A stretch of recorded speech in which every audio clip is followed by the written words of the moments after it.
Rome, holy city, blessed by pagan gods. Earthly capital of a glorious empire with a divine mission to conquer and rule. But Rome was to cast aside its pantheon of idols to embrace a revolutionary new faith from the East that would change its classical skyline forever.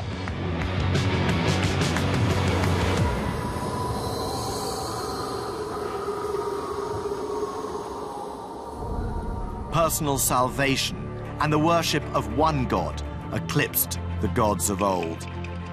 Soon after the crucifixion of Jesus, his message started to spread, but there was nothing inevitable about its ultimate triumph. The followers of Christ were viciously persecuted.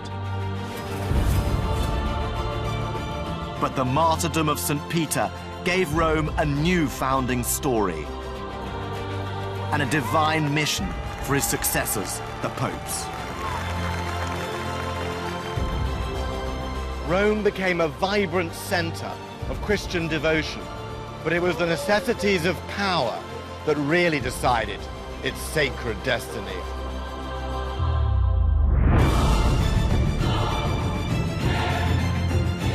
I've come as both historian and tourist to examine how the decision of one emperor changed the history of Western civilization and Rome itself.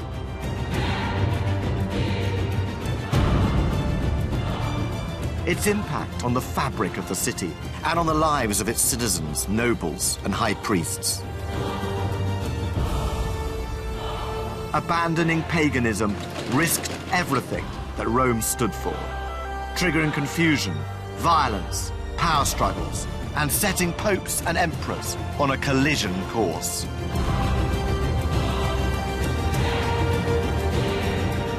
So what transformed the holy city of Rome from the pagan heart of the Roman Empire to the capital of Christendom?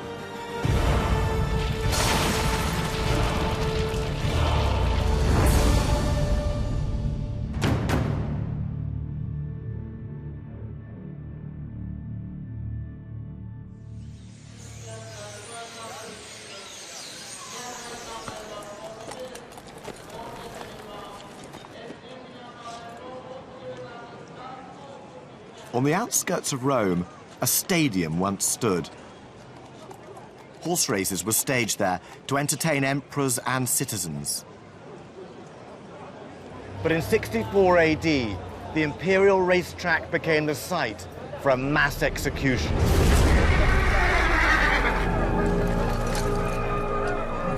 The center of Rome had been devastated by fire. Angry Romans wanted someone to blame. So Emperor Nero offered them a new religious sect, the Christians.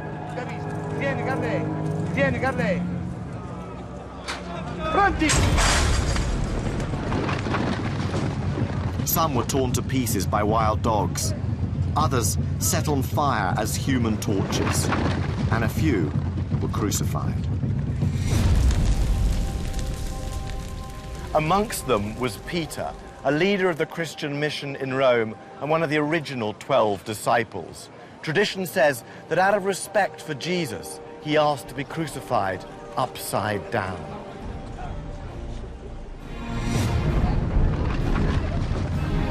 In the center of the racetrack stood an obelisk. This is that same obelisk, and 2,000 years later, it's still in roughly the same place. It was probably the last thing that Peter saw, and this is probably the last thing that he could have imagined. St. Peter's, the magnificent basilica, built in his honor and still towering over the city of Rome.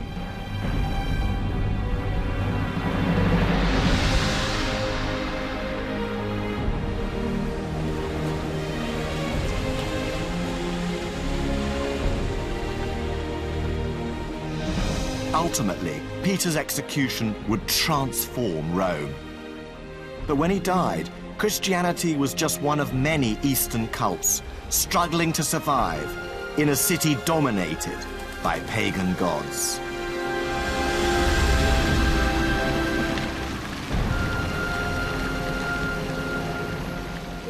For 1,000 years, paganism had brought success and prosperity to the eternal city. The will of the gods decided every aspect of Roman society. When it went to war, who its rulers were. Paganism had brought Rome domination of the ancient world. The Roman Empire was flexible, embracing and co-opting foreign gods into its own state religion, but none so far had threatened the status quo. But Christianity was radically different.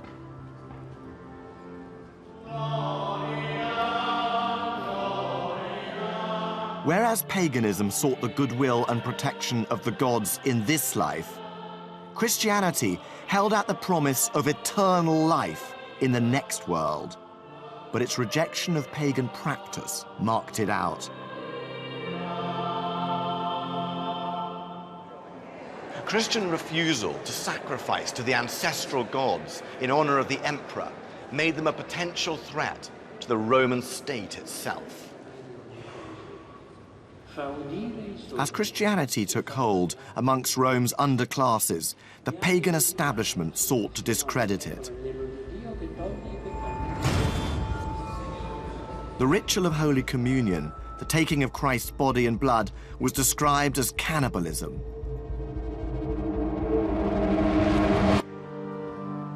Yet, meeting in secret, the Christian community began to grow. Historian Alexander Ethers is taking me to one of Rome's remaining house churches from the 2nd century. What took place in private dwellings like this would sow the seeds of Rome's unique Christian future. So what was the early church in Rome really like? Initially, you can safely say it was an unorganized heap of people and hardly any structure there, a large group, a growing group within the city of Rome, but not united. And there are differences of opinion about how to worship, where to worship, and gradually, eventually, you have those single figures of authority rising to the fore, the bishop who can pull it all together. So where did the early bishops of Rome get their authority from? From a fairly early point onwards, they're beginning to place themselves in one line with the Apostle Peter. It was the right hand of Christ, who supposedly was the first bishop of Rome. Where that tradition comes from is not entirely clear, but that tradition, I'm the successor to Peter, gives them an enormous source of authority.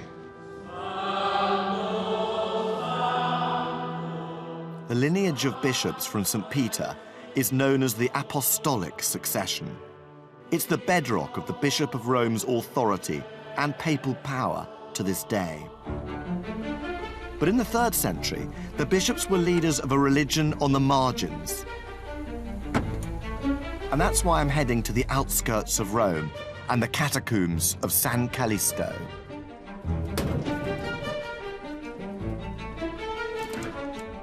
Deep within its maze of underground corridors, there's something hard to find and yet very important.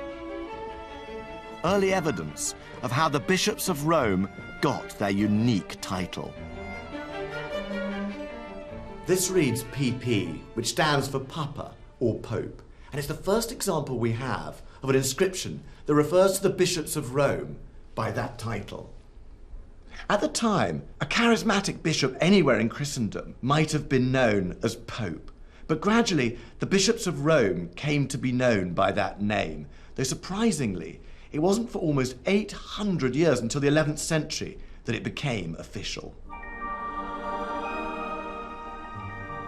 But there's something else down here that I really want to see. Some of Rome's very first popes were buried in these subterranean tombs. What an extraordinary room this is. This is the crypt of the popes, and 9 of the bishops of Rome are buried here, dating all the way back to the early 3rd century.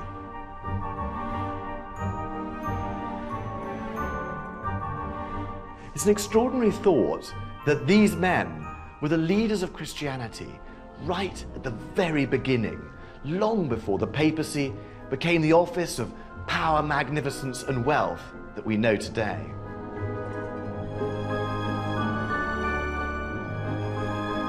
But some of these bishops, just like St. Peter, were to die for their faith.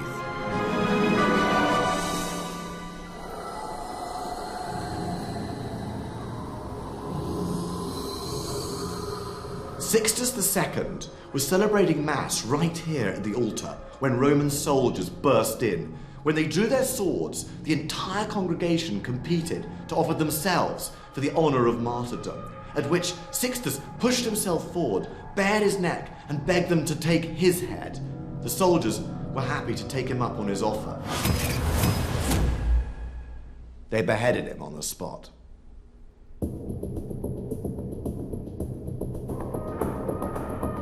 The persecution of the Christians wasn't constant. When the Roman Empire prospered, the church was reluctantly tolerated. But in the mid-3rd century, the empire tottered on the edge of catastrophe.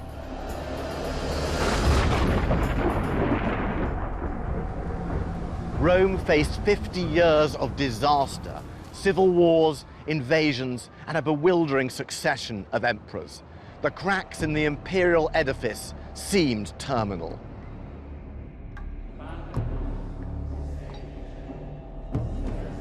Some emperors believed that Rome was being punished for turning a blind eye to the Christians.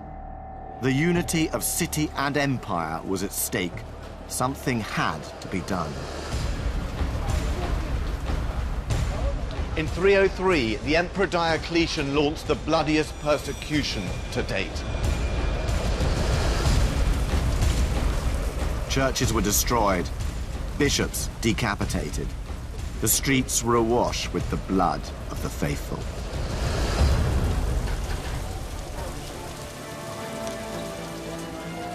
But the killings failed.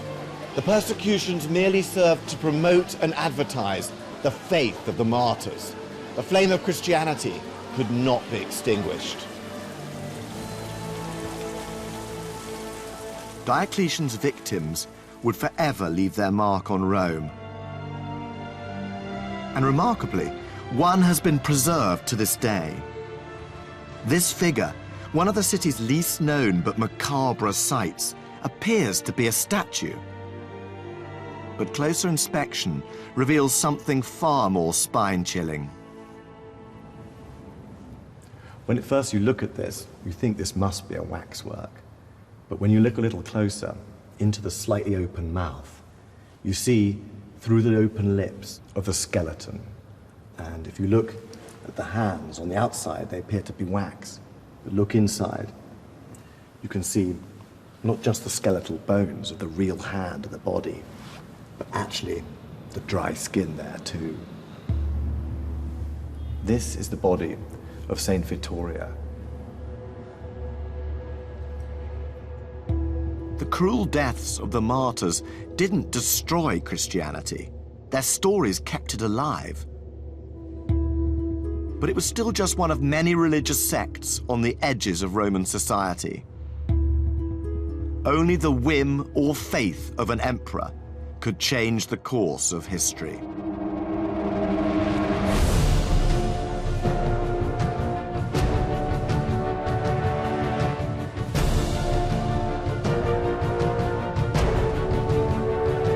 Emperor Constantine was a ruthless general who slashed his way to power.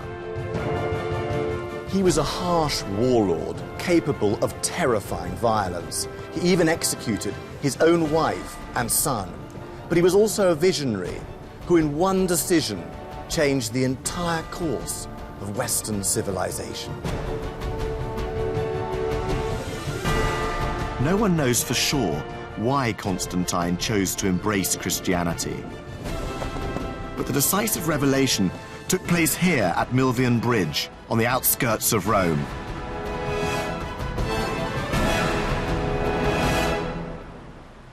The overextended empire had been split in two, east and west. Rome was no longer the imperial capital. Each region was ruled by an emperor and his deputy. Constantine shared the west with Maxentius, but they soon became bitter rivals.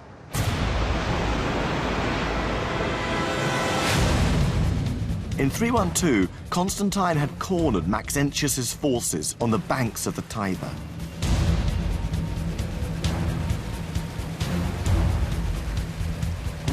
Before battle commenced, Constantine had a vision. He saw the sign of the cross superimposed on the sun with the words, "By this sign thou shalt conquer." At the very last moment, he ordered his soldiers' shields to be emblazoned with the cross. Fighting under Christian banners, he won the greatest victory of his life. Constantine now saw Christ not as the crucified Lamb of God, but as a potent God of victory. He was about to turn his back on everything that had made Rome. Exchange the protection of many gods for just one. Overturn 1,000 years of Roman history and embrace the faith of persecuted radicals. But could Rome withstand this revolution? Constantine was willing to take that gamble.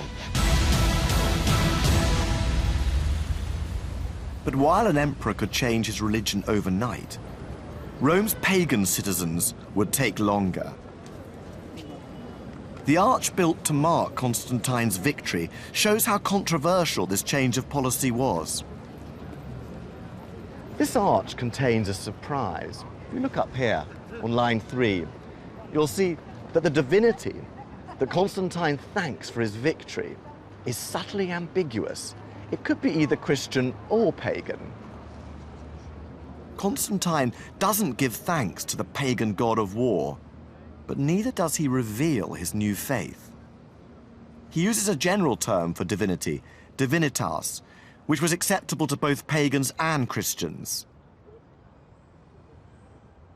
Promoting Christianity in a world where the majority was still pagan would need tact and diplomacy, even from an all-conquering emperor. Constantine's cautious approach to conversion is reflected in the 4th century church of Santa Pudenziana.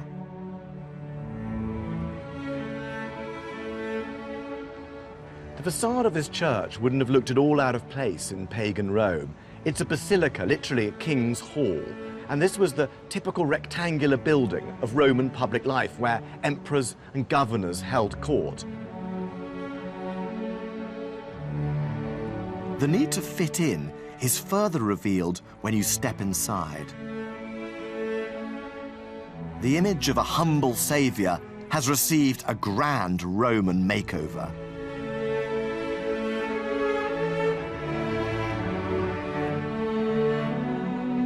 Jesus isn't nailed to the cross like a common criminal. He's depicted ostentatiously on a throne like a king or an emperor. And his disciples are dressed in the togas of the aristocracy, like senators holding court in a classical city.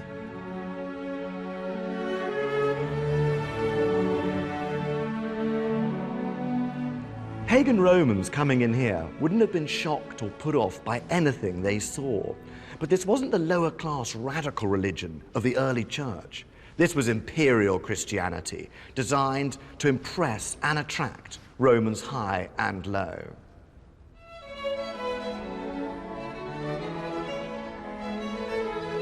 Christianity was becoming Roman. Rome was becoming Christian. But Rome's rebirth as a sacred city of Christendom required a transfer of holiness from Christianity's first holy city. Constantine dispatched his mother Helena on a pilgrimage to Jerusalem.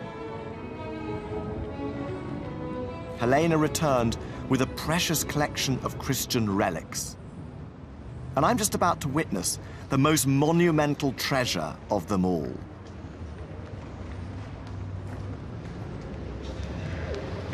This is one of the Empress Helena's most extraordinary finds, the Scala Sancta. This staircase is believed to be from the palace of Pontius Pilate in Jerusalem. Jesus walked down these steps after he was sentenced to death. Unlike the remote pagan gods, the Christian God had a son whom he had sacrificed for humanity. And what Jesus Christ had touched, his followers also wanted to touch. For centuries, pilgrims have climbed these steps on their knees as an act of piety to get closer to Christ and honor his suffering.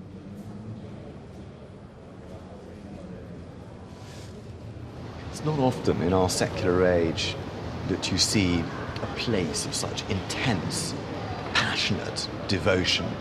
But this tells you something about Rome as a holy city. A holy city is a place where God meets man. And that is exactly what these pilgrims are doing.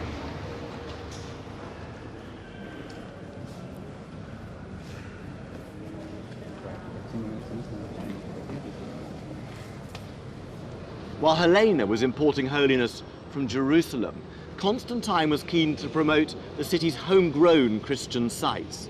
But he had to be careful. Rome was still overwhelmingly pagan, and that's why he built his first churches away from the center.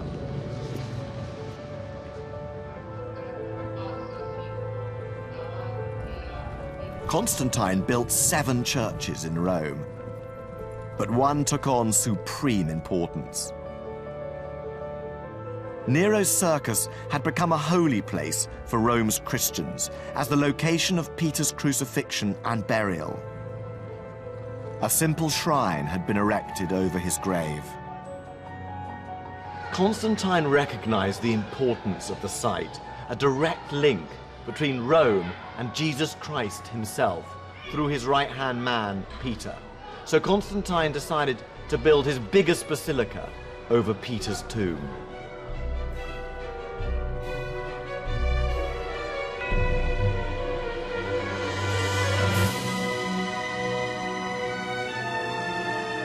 Constantine's basilica gave Rome's Christians a new focus for devotion.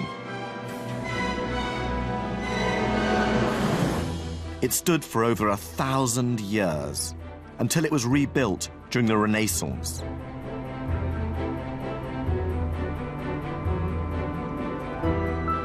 Jesus said that Peter would be the rock on which his church was built. Constantine's basilica literally fulfilled that prophecy.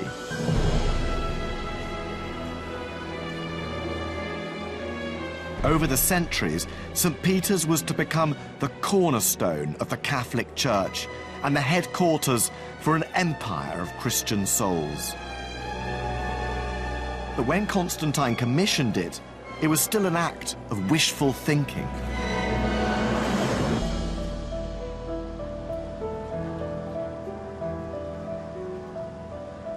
Constantine's St. Peter's promoted Rome as a Christian center, but he died leaving a hybrid holy city, part Christian but part pagan. The temples of the old gods still dominated the skyline. Pagans still dominated the city. Constantine's divine gamble now lay in the hands of Rome's new high priests. It was now down to the popes, Rome's bishops, to really make Rome Christian.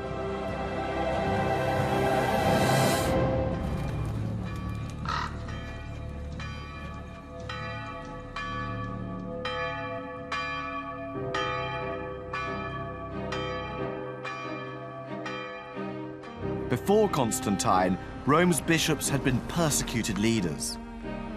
Now, they were important officials with real influence. One pope, Damasus I, reveled in this new status.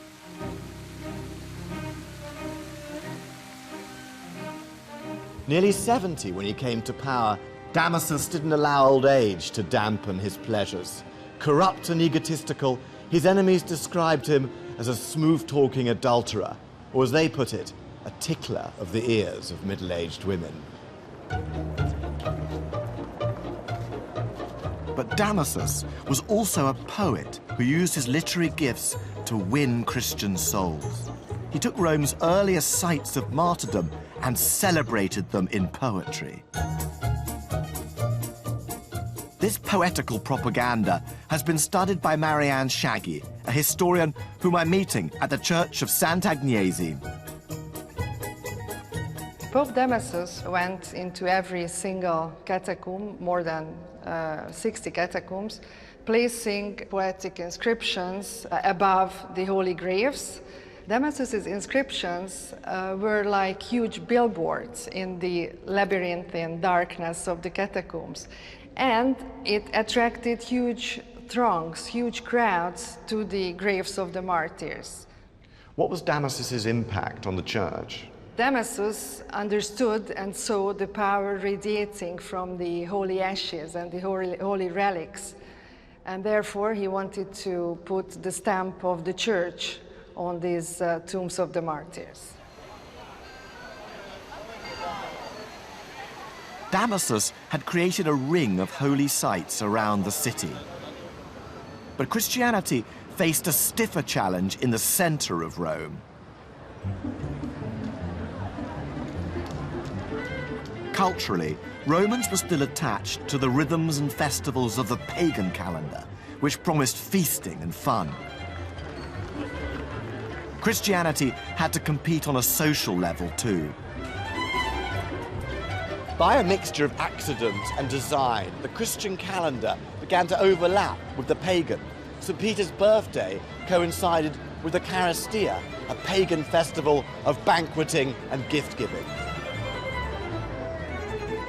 By the end of the 4th century, Romans could have 2 parties, one pagan, one Christian, on 14 days of the year.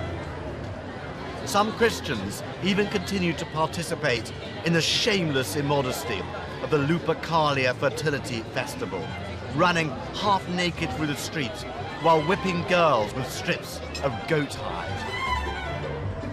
To persuade Rome's citizens to fully embrace Christianity, Damasus turned his gift for propaganda to the city's greatest spiritual asset. Damasus had claimed Rome for St. Peter, and now, cleverly, he claimed St. Peter for Rome. St. Peter had been martyred in Rome, and therefore he was a Roman citizen. And this gave his direct heirs, the bishops of Rome, special authority. By commandeering St. Peter's legacy for the city, Damasus asserted Rome's primacy in the wider church and enhanced the status of Christianity at home.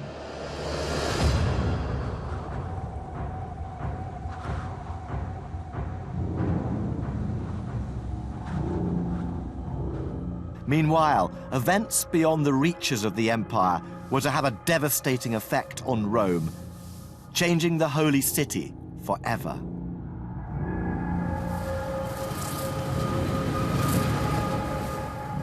By the beginning of the 5th century, barbarian tribes were on the move. The Huns migrated into Central Europe, displacing the Germanic Goths, who became refugees on the borders of the Roman Empire. Defenseless and hungry, the Goths were forced to trade their own children for food, but the Romans sold them dog meat. Tensions reached boiling point, and the barbarians mobilized. With the Western Empire weakened by dynastic infighting, the Goths, under their king Alaric, made a bold move. Rome was no longer the imperial capital, but it was the symbol of empire. Bewitched by its faded glories, Alaric wanted a share in its majesty. But what he really wanted, like every barbarian, was to be a Roman. Alaric besieged Rome and tried to cut a deal. He wanted land for the Goths to settle. Rome's elite, inheritors of an illustrious past, refused to meet the demands of impertinent barbarians. Alaric's response was chilling. The thicker the grass, he said, the easier to scythe it down. His dagger was at the throat of the Western Empire, but still no compromise could be found.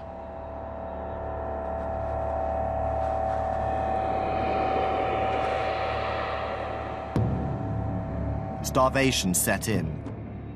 The Romans couldn't bury their dead inside the city walls, so putrefying bodies littered the streets.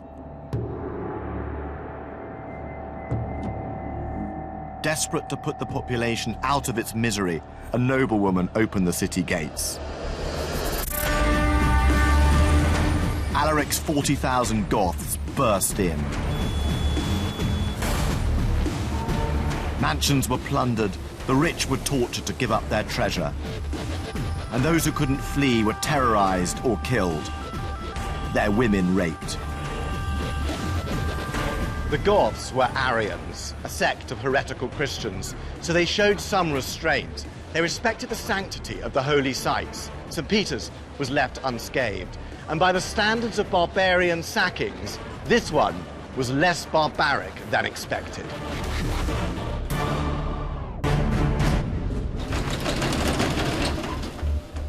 Nevertheless, the psychological effect of the sacking was shattering.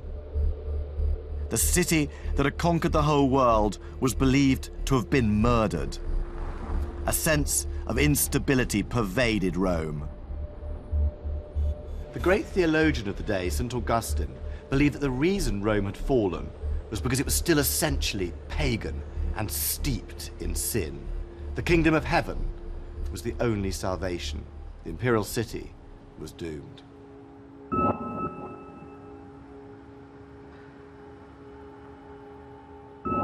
Rome's mythological past, its founding fathers Romulus and Remus, couldn't be erased. Paganism was still deeply ingrained. But one pope who witnessed the sacking, Leo the Great, saw a way of channeling the prestige of the pagan world into the magnificence of the Christian.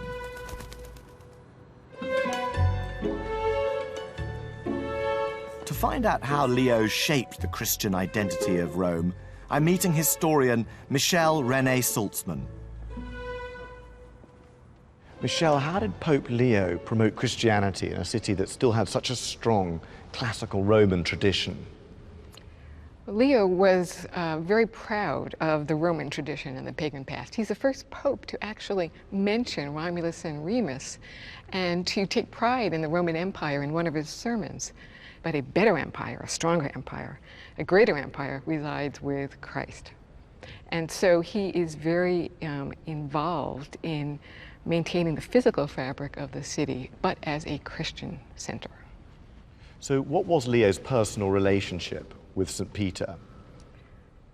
Leo felt very intimately connected to St. Peter.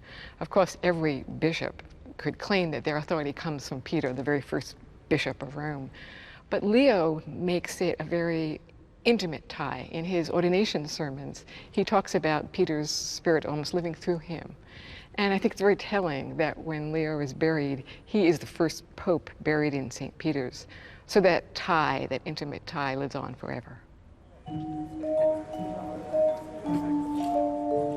Leo had exploited the unique link between Rome and St. Peter to mobilize the Christian spirit of the city.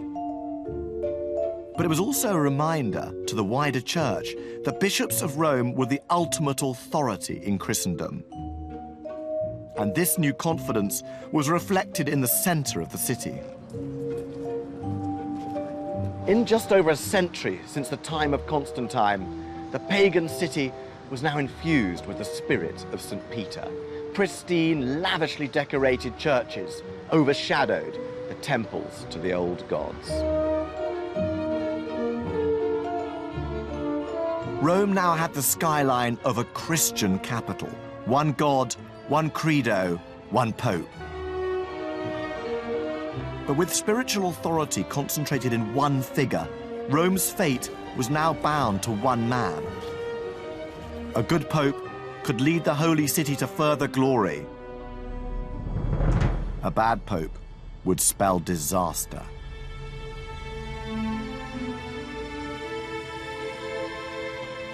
By 536, Rome and all of Italy was controlled by barbarian Christian kings. The Emperor Justinian ruled the entire Eastern Empire from Constantinople. He had a vision of reuniting the old Roman Empire with himself as Christ's sacred emperor. The jewel of Italy was, of course, the old imperial capital. But to control Rome, Justinian needed a puppet pope.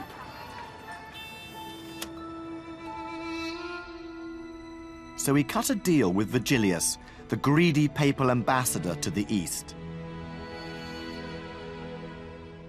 Vigilius agreed to be Justinian's pope in return for the sum of 700 pounds of gold.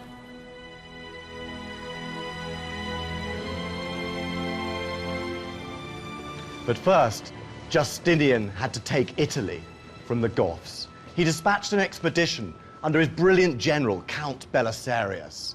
In a remarkable display of military virtuosity, Belisarius, with just a few thousand men, captured Rome.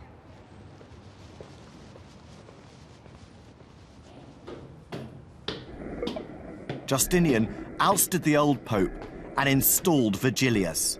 Everything seemed to be going according to plan. Vigilius now regarded himself as the direct heir of St. Peter. Justinian, Christ's vice-regent on earth, had little time for self-promoting bishops. The two were on collision course. Vigilius tried to assert Rome's authority, but he was ineffectual, pleasing nobody. Eventually, Justinian's patience snapped. He kidnapped the Pope and sent him back to the east. As the Pope's boat left the Tiber wharf, his reputation was in tatters. The crowd threw stones and yelled insults. Vigilius was even more humiliated in Constantinople. He called a council of bishops, but it descended into a brawl.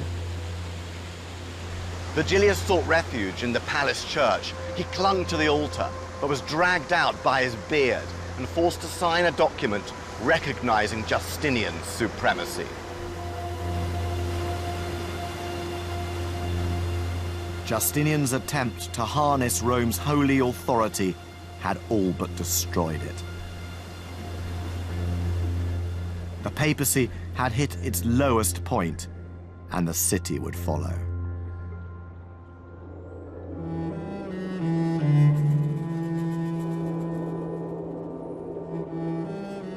The Eastern Empire struggled to hold Italy.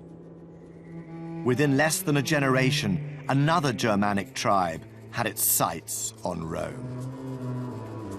The Lombards marched south, first plundering, then settling.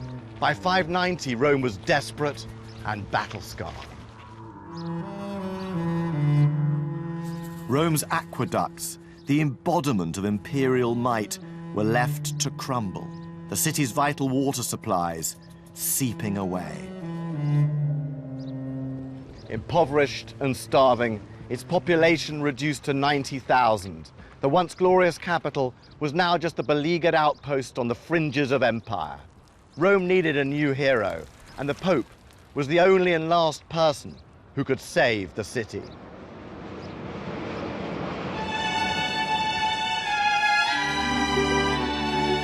Cometh the hour, cometh the man.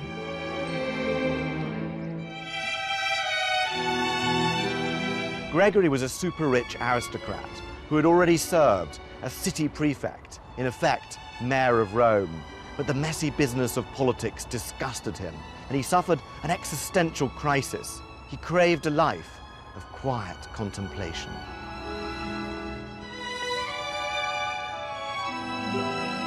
Resigning his city post, he withdrew to the family mansion here on the Chilean Hill, which he converted into a monastic community.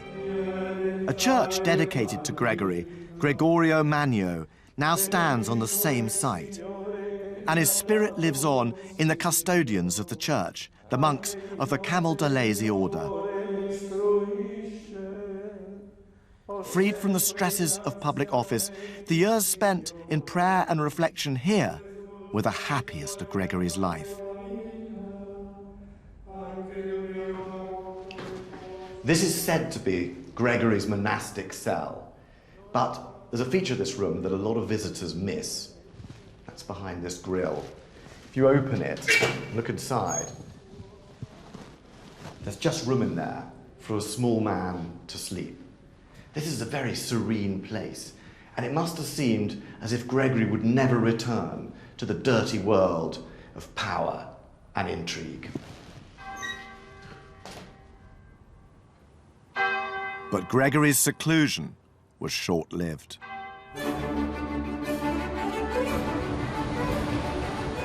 Rome was cut off from Constantinople by Lombard forces and all but abandoned by imperial officials. In a city on the verge of collapse, only one organization was left standing: the church. Reluctantly, Gregory was drawn back into civil affairs. Ordained against his will, he ran a section of the city, and when Pope Pelagius died of plague, he was elected his successor.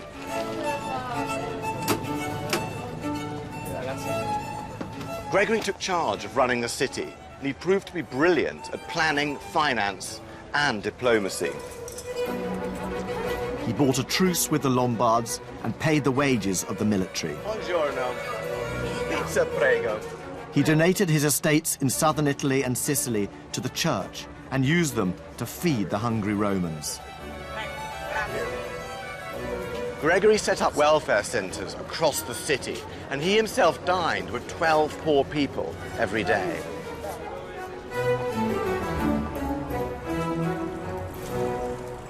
Gregory had expanded his religious power into the realm of political authority, but he had set his sights much further afield. No pope before had seriously thought about taking Christianity into faraway pagan lands. When he was a young deacon, Gregory had seen some fair-haired Anglo-Saxon boys at a Roman slave market. When he was told they were Anglo-Saxon, he said, "They're not Angles, they're angels." Now he was keen to expand papal powers and convert new peoples. He dispatched a mission to England that was remarkably successful. At Christmas 597, 10,000 Angles were baptized as Christians. Gregory's missionary successes made Rome the holy city of the West.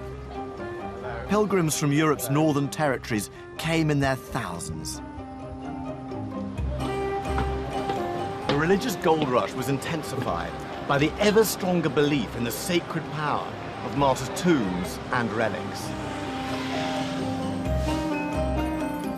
Guidebooks from the period ignore Rome's classical monuments, directing visitors instead to Christian sites associated with the lives of the martyrs. At the Church of San Lorenzo, pilgrims could see the actual grill on which St. Lawrence was roasted.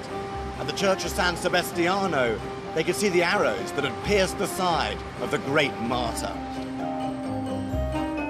Gruesome stories of the sadistic torments suffered by early Christians were compiled and repeated. Stories that horrified and enthralled Rome's new spiritual tourists. But there was a darker side to the pilgrim boom. Everybody literally wanted a piece of the martyrs. Soon, there was a macabre black market in the wizened body parts of the saints. Sometimes they just snatched the entire body. The trafficking in body parts appalled Pope Gregory, who believed that contact with the supernaturally powerful bones brought instant death.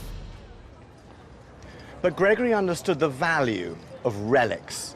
He had special boxes made containing filings from the chains of St. Peter, and by sending them to bishops in faraway territories, he strengthened their loyalty to the Pope. Pilgrimage to the Holy City paid rich dividends for the papacy. Holy travelers returned home with relics, but also with Roman practices, which allowed Gregory to become the arbiter and leader of Christianity across Europe.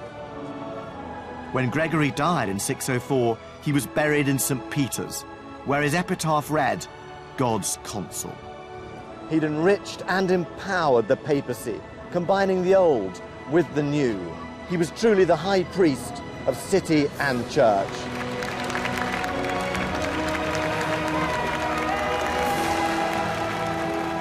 The Pope now headed the most influential organization in Western Europe, and Rome was its power base. The modern papacy, as we know it, was taking shape.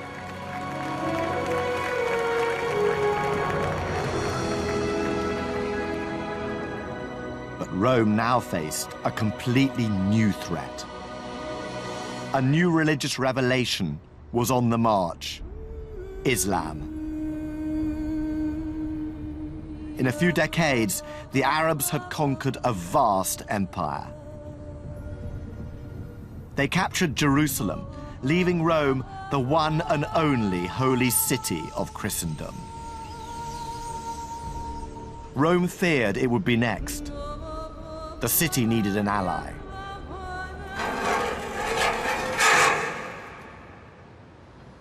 Charlemagne, king of the Franks, was a gifted soldier-statesman who had conquered much of Western and Central Europe. But he aspired to the highest crown of all, Roman Emperor. As a devout Christian, he craved Rome's stamp of approval. But he didn't need to conquer Rome. Rome would come to him. On the 25th of April, 799, Pope Leo III was near here on his way to the church of San Lorenzo in Lucina when he was ambushed by armed retainers of the previous pope. They tried to gouge out his eyes and slice off his tongue. Pope Leo needed Charlemagne's protection from his rivals and from the threat of Arab and Lombard invasion.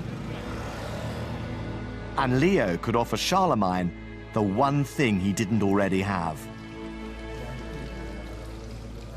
There was a story told in this fresco that Pope Sylvester had healed Constantine the Great of leprosy.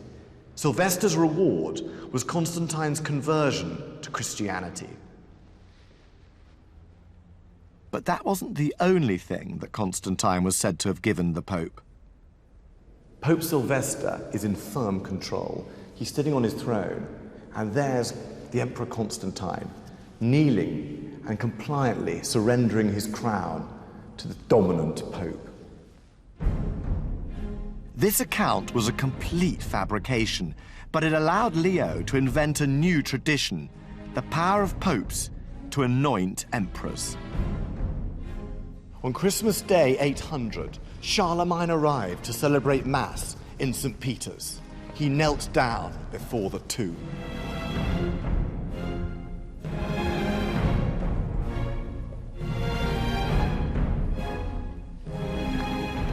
As he bent down, the Pope placed a crown on his head and anointed him Holy Roman Emperor.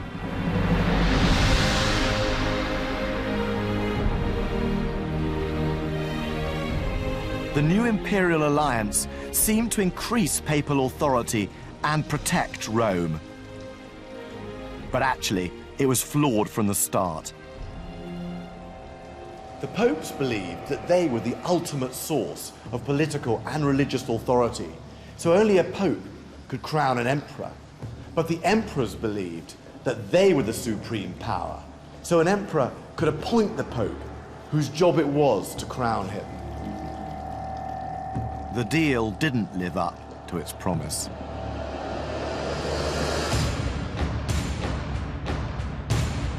In 846, Arab forces attacked the city.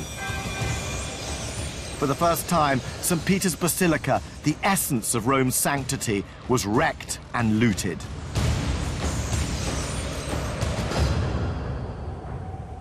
When the raiders had gone, Pope Leo IV put his faith in something more solid. It's easy to forget that St. Peter's was still outside the city walls and therefore vulnerable to attack. Now Pope Leo embarked on building these massive fortifications. The Leonine walls were 40 feet high and 12 feet deep, and they forever changed the shape of Rome.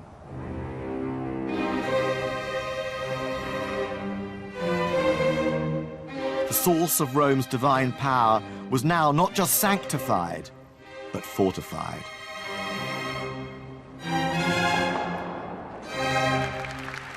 Rome's holiness was protected, only for it to be poisoned from the inside. As the political power of the popes had grown, their position became highly sought after.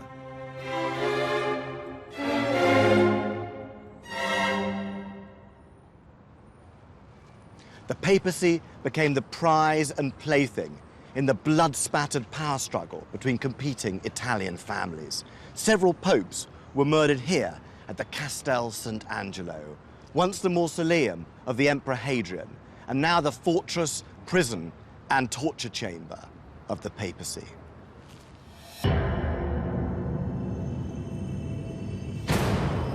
The popes became power-hungry players in the savage scheming of Italian politics. And their abuse of papal authority dragged the Holy City into its darkest period yet.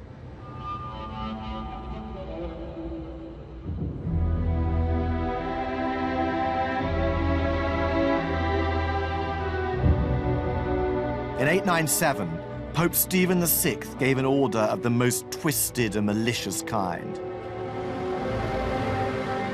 He ordered the digging up of the corpse of a former pope whom he hated. Pope Formosus' mummified body was dressed up in papal robes, propped up on a mock throne, and put on trial before the Holy Synod. His crime? Violation of canon law. The charges were read out, and a deacon was assigned to defend the accused pope. Found guilty as charged, Formosus was stripped and mutilated. The 3 fingers he used for papal blessings were chopped off. He was dragged and tossed into the Tiber. But this grisly masquerade was only the start. From now on, nothing was sacred. The popes played a vicious game of power and pleasure. No crime was too diabolical for these heirs of St. Peter.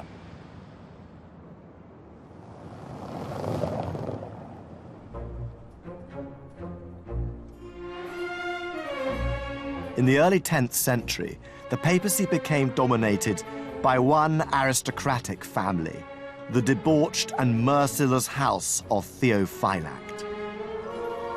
The scurrilous chronicler of their rise to power was Bishop Liutprand of Cremona. Liutprand doesn't exactly hold back, especially with the women of the family, who are described without exception as a tribe of sex-mad megalomaniacs.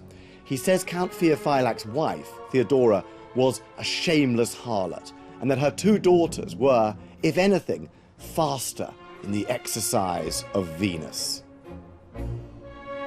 The most infamous was Marozia. A wily politician and a murderous man-eater, Marozia must have been as gorgeously depraved as she was dynastically effective. She seduced or married an entire apostolic succession of popes and kings and managed to dominate Rome for years. Drawn deeper into the mire, Rome's once mighty popes became pawns in the cesspit of local politics. At just 15, Marozia had a wicked affair with Pope Sergius III, producing a son. Later, Marozia became mistress of another pope, John X, but she turned against him and married his enemy, Guy of Tuscany. In 928, they successfully carried out a coup d'etat in the Lateran Palace, the papal residence. Marozia had John X arrested, imprisoned, and then strangled in the Castel Sant'Angelo, leaving her as de facto ruler of the city. The papacy and Rome sank to ever greater depths of moral depravity. Marozia even raised her own bastard son to the throne of St. Peter. But things began to fall apart for Marozia. Her other son, Alberic, invaded Rome, arrested John XI and imprisoned his mother in the Castel Sant'Angelo. Marozia died in there, probably murdered by her own son. As for Alberic, he ruled Rome for 20 years with the majestic title, Prince and Senator of all the Romans. The Holy City was on its knees. The emperors, once Rome's protectors, were now in the ascendant, dominating Italy. The Holy Roman Emperors, successors of Charlemagne and in effect kings of Germany, repeatedly marched south to attack Rome and terrorize its popes.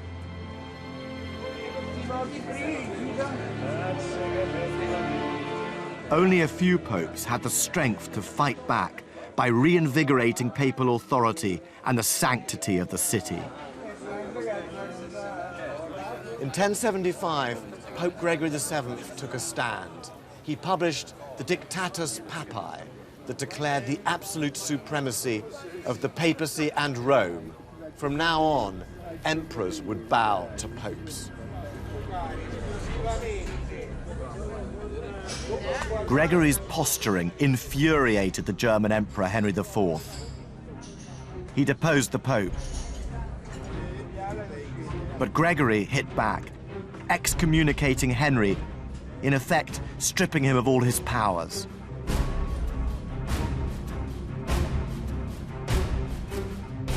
The toxic relationship between Pope and Emperor had ignited, and Rome was its victim.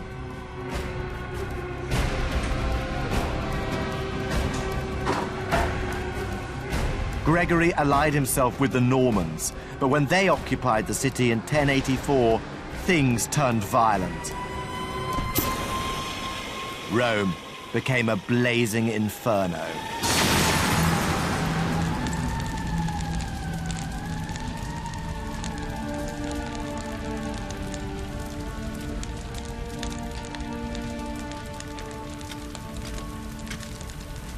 A 1,000 years earlier, a pagan emperor had burned Christians alive and crucified St. Peter.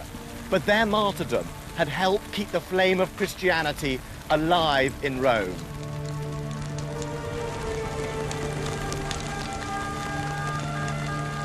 Constantine had taken an underground religion and staked all of Rome's glory on its success.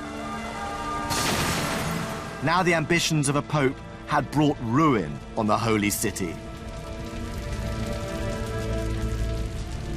The popes were to abandon Rome altogether and seek the protection of the kings of France. It seemed like the end. After 2,000 years as head of the world, the capital of emperors and popes, the very definition of sacred power, the city blessed by God was now cursed by invasion, intrigue, and depravity. Its sanctity debased, holy no more, time had run out for the eternal city.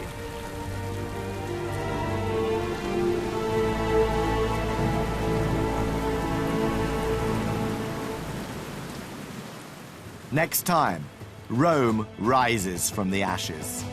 How the debauchery and avarice of the Renaissance transformed Rome into the city we see today.